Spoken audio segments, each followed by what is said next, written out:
DDoS, but they were just so much of a deficit in farm that they just got annihilated there. Yeah. We did see at the last second, actually. Forsaken Archer, she was farming the Hellbourne jungle. She eventually ran into Torch. She actually activated her Shrunken Head and just quickly poured it out. So, unfortunately, using what was actually, I guess, her first charge of the Shrunken Head, she didn't even use it in the previous fight, but does get away right there. Stays alive, that's the important thing. And she does have 3,100 gold pulled up. So, 2,700 gold, excuse me, pulled up here on Pandemonium as he does buy a Beast Heart, actually. So, I remember he did have the Soul's Bulwark as well, which he does still have that Soul's Bulwark on top of that, so I wouldn't be surprised to maybe see him now build a Behemoth Heart even as a result of that. But Geometer's Bane was finished here by Forsaken Archer as she finished up or split up the Frostburn, and there goes the Shrunken Head onto Tempest. So, you know, you hate to say it, especially with Clan Milk being up 1-0 here in this series in what is now game number 2, and DDoS, you know, their series lives are in this game right now, but it's very, very grim for them, you got to say. I mean, the chances of them really coming back, I mean, even if, as you put the testament to in the last fight where they had such a great jump, especially from Freight, a great Plague Rider ultimate on top of that, it just nearly wasn't enough. I mean, Forsaken and Pandemonium were just way too strong in the end, and that just ultimately came back in that fight. So, you know, what is left here for DDoS? Obviously, they're going to keep trying, but it is very, very grim here now. And this game is starting to get towards late game, and that's when this team is going to start to crumble. This is a very early game team, as I mentioned. And actually, Tempest comes in with the stun, and he's going to be in a lot of trouble. They might be able to turn this back on him, but Panda and Fade actually goes on the Panda. This double stun coming out from Magnus. Good job there by Z-Freak. But, oh, the turning potential from Forsaken Archer as well as Panda doing so much damage, and Reload just dies there. Champion nearly coming out on Shams, trying to pursue this for this Torturer now, and who is that? Tempest ultimate comes out. He actually cancels it right away. What happened? Or did he even cast? Oh, so much. No, he didn't actually. It looked like he went to do the animation for the stun there. So, yeah, very good job there by Clan Milk. They're just overpowering DDoS right now with so much farm on all their heroes. And I think there's really little that DDoS can do to get back in this game. Yeah, well, that was the case right there. Again, I mean, that was actually a pretty good jump there from DDoS. They caught Forsaken Archer and Pandemonium running over to support the team. Fade, Magnus, and I believe even a Torture on top of that. Maybe, or no, it's Master of Arms. That's what it was. So 3 of them caught the 2. It was a great jump, great line stuns. They just simply put didn't have nearly enough damage to take out either one. And the Shrunken Heads were popped, and all of a sudden the turnaround's what happened. He talked about the return damage that came out, especially from Pandemonium. He lands that cannonball, that flurry on top, and all of a sudden Master of Arms was dead seconds after. So it really is just way too much to handle now for DDoS, and it just seems more and more as this game progresses on that it's just very likely that we're going to see a 2-0 series sweep here in favor of Clan Milk. But, of course, again, not really too surprising to the sense that DDoS, of course, staying in there, knowing that this is the last game perhaps, and at least going to try to do whatever they can to make this happen. But we're going to have a vote to pause here from Moravis, actually, as you do see Mookie's disconnecting, so wait for him to come back. But Torture picking up a Void Talisman. That's, you know, of course, a great item against a hero like Pandemonium, and also it'll help out against Forsaken Archer. But still, I don't think there's really any item in the game right now that can give a lot of hope here to DDoS, unfortunately. Yeah. Now, Mookie's he's reconnecting here.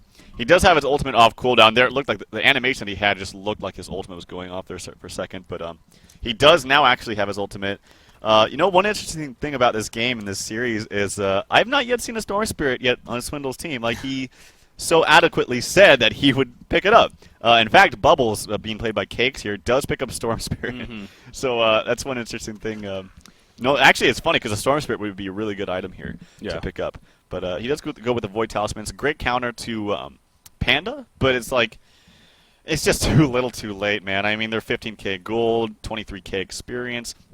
If he Void Talismans to evade some of the damage coming out, well, really all the damage from Panda, he's going to take damage elsewhere too, you know, between the Glacial Blasts, all the damage from Bubbles, that Forsaken Archer ultimate, he's going to still be taking damage. So it's just hard. You can't get every item right now to prevent damage coming out from this Legion team. Yeah, you know, yeah. Again, that's what I was saying. It's like great pickup, sure, but it's really, I don't think any item in the game right now is just going to be like, oh my God, DDoS is actually back in this, definitely. So, but again, they're trying. Master of Arms is going to be farming the Ancients right here, not even stacked, but just going to kill some Ancients, get some more farm there.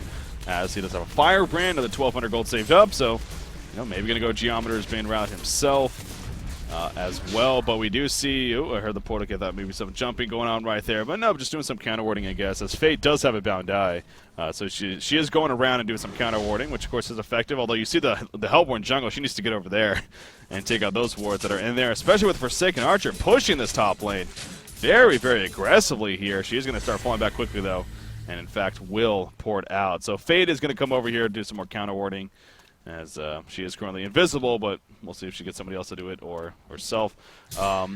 As there we go. The Axe of the Malphite just picked up by Pandemonium, so as I was kind of expecting too, the Behemoth's Art is going to be finished here shortly for Panda, and so he has 2,700 life already. He's going to be basically near 3K when he finishes that Behemoth's Art here in the near future. So with not only just a great amount of burst physical damage he's doing, he's going to be a hell of a target to kill with already what is a Hellborn team that's honestly lacking a lot of just consistent overall damage in these team fights. Other than the upfront burst, I mean, they just lose a lot. So yeah, it's going to be a problem for Hellborn is, like, who do we initiate on? Well, clearly now you can't go on the Panda because he's just simply not going to die. Bubbles is hard to initiate on because usually with heroes that have those abilities, like this goes the same for Pebbles too, is when they jump in, use their ultimates or whatever they have to use, it's kind of pointless to go on them because their spells have already been expended. Yeah. So you don't want to go on Bubbles. Panda's out. Glacier, it's a support. So do you really want to expend all the energy into a support? Maybe you have to. Tempest is going to kind of be one of those key heroes that you kind of have to go on. But if Mookie's plays this smartly, he's just going to sit really far back and wait for the pristine time to go. So that's kind of like Tempest counters their whole team in a sense if he stands so far back.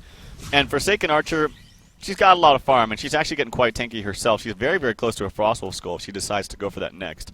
So she's going to be a hard target to go for as well. She has a shrunken head, almost over 2K health actually right now. Going to be close to 2,500 when she gets that Frostwolf Skull, so it's really hard. She's farming at almost 500 gold per minute. Astrolabe now finished on Glacier, so he's got a little bit of a tanky nature himself, 1,200 HP, as well as that heal from Astrolabe. Yeah, it's looking really hard. I feel like they have to go on the Tempest, but again, if Mookie's plays this correctly, he's going to be sitting so far back that that's going to be near impossible. Once again, a quick recap to go into this game as we are in a bit of a dead time here. As both teams, just a lot of farm going on. This is game number 2 here, and was the best of the 3, just like always here for the group stages of the DreamHoN Summer Championships. This is from Group D. Both teams 3-0, both undefeated coming into this matchup. But it looks like Clam Milk on the verge of staying undefeated, whereas DDOS may pick up their first loss. And again, this is a very, very difficult group. We happen to have Swindamelons on in the pregame cast there for an interview, and he stressed that once again, knows how important this specific match was because we got these two teams, we got Fnatic, we got Trademark. I mean, it's just a really, really tough group with only 2 teams moving on. Every win really matters. So. Whoever is going to come out on top, and again, definitely looking more to be Clam Milk at this time, going to be feeling really, really confident, perhaps about eventually moving on. See a quick pause right there. It's like that's one of those instances of I have to pause. No, just kidding. Yeah, it's like pause. Oh, now they're saying hold on. Yeah, apparently it's some mini DCing going on, so. Just want to make sure everything is fine, but going to resume here, and should be good. Master of Arms, by the way, picking up a Slayer. So you talk about, I mean, a team needing just more damage. Well, Savage Mace will definitely accomplish that, but the old Firebrand to Slayer combination. Exactly. The old I'm a freaking glass cannon build. I mean, granted, he does have a null stone, so it's not like he's that damn squishy. 1,500 life, not too shabby, but and with that, with his repeater, that can actually be pretty effective with a Savage Mace. I personally like going for more orb things or like mana burn with the. Is that what it's called? Repeater? I believe. Yeah, the repeater. Yeah. Do you know these names so well? You've been doing this for so long. I just say fast. Master of Arms is really annoying because see the goo, what I call it, the green goo. I don't know what it's actually called, but I just call it green goo because it's so easy. But you can never. Oh, what is it called? Acid bomb. There you go. And there you go. Shot. There you go. Oh, no, he's back to blue. Speaking of that, anyways, a lot of pushing going on here, obviously. Now, the top secondary tower was pushed in by DDoS, but you see the middle tower going down in the base in favor of Clam Milk. They're going to try to go in. Oh, Shrunken and activated. Pandemonium going big time. trying to make some big plays. He completely whiffs a cannonball stun, though, but they get the melee racks. That's really what matters. And Pandemonium will start falling back. Chain reaction is going to come out, though. Catches Pandemonium. Do they want to follow this up? That was a question. Wow. Second Nuke. There's that Captain on top of that. Piercing arrows. What Terra plug on it once again. Magma's a great initiation, actually, but it's not going to be nearly enough damage. You see Pandemonium jumping in. Magma's be very likely to fall. Feed gets caught out by the cannonball. There's a face smash on Master of Arms, and Master of Arms doing 0 damage. Really hat trick coming out for Shams. The GG well plays are being called, and it looks like it's going to be official. We have Clan Milk defeating DDOS here, 2-0 in this best of 3. And again, as a result of that, Clan Milk will now be 4-0 in the group stages, and DDOS will fall to 3-1. Not that that's bad, but it is a tough group, and you want everyone possible. So Clan Milk, they are in a very good spot now after this victory here, Trev. I mean, they're playing really well. Some funny initiation there by Moravis and the Panda. But like I said, he listened to me. He's like, all right, I just got to go balls to the wall, just jump in, use my stun. Yeah. But no, that's 2 games in a row now that Shams went Bloodbath. Yeah. He played this series very, very well. And, of course, he gets the credit being the carry and all, getting all those kills. But the supporting cast, I mean, I've seen a huge improvement from Creams especially throughout the last, I don't know, month or so. I've really seen him kind of work his way up to become a top-tier support player. A lot of good things. So many wards coming out from both him and Mookie's, both games. And just his overall position in these team fights. He's getting a lot of he got a lot of, did he play Glacius last game as well? I don't remember. I believe he did. But anyway, he got a lot of damage out with that Glacial Downpour. And just, Clan Milk playing a fantastic game. But at the same time, DDoS is not playing the game that I've seen from them. Yeah. I've been watching them in some scrims. They scrim Complexity, actually, with good success a few days ago. And this is just not the same team. Maybe just this particular day, something going wrong. I don't know, but not the same team. Well, again, we did happen to have Swindle Melzam in the pregame cast, and I mean, he looks confident. They as you put it, they. What else is new, really? But they look confident. I mean, and as you said, they have been practicing a lot and definitely putting some motivation into this tournament, knowing how big it is. Again, what's on the line? $40,000 prize pool. The winning team does get invited to DreamHack Winner. It's the $20,000 of the prize pool on top of $4,000 travel stipend. So much money, so much is really on the line for these teams. And these top-tier teams are taking it very seriously. But I think this really does keep going back to, right now, our competitive scene is just freaking amazing. I mean, I really think it is the strongest it has ever been here for Heroes in New Earth, which is just an awesome